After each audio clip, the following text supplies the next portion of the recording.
Балалар, бүгінгі сабағымыздың жаңа тақырыбы дара және күрделі етістік.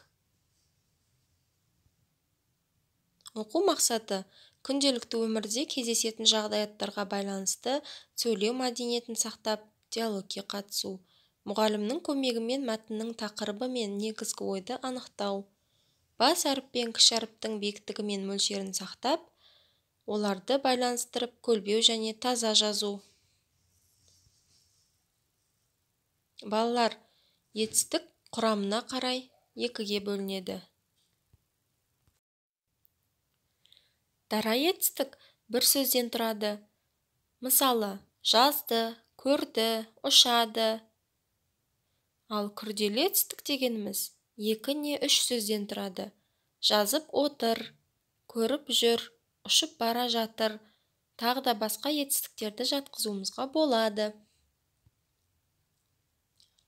Балалар, мысалды оқып, әрі қарай не болатынын болжаңдар. Мысалдағы қарамен жазылған етістіктердің дара немесе күрделі екенін ажыратыңдар. Дескрипторы.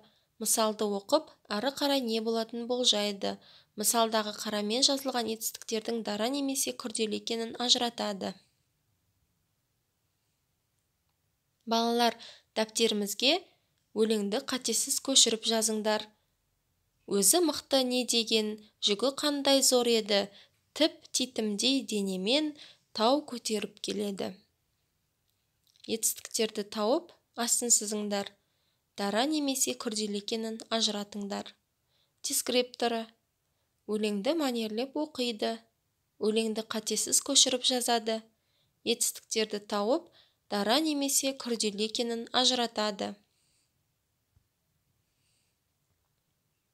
Балалар, үйге тапсырма. 80-ші бет, 29-ші жаттығу. Дара етістікті күрделі етістікке айналдырып жазыңдар. Өсті, өсіп келеді.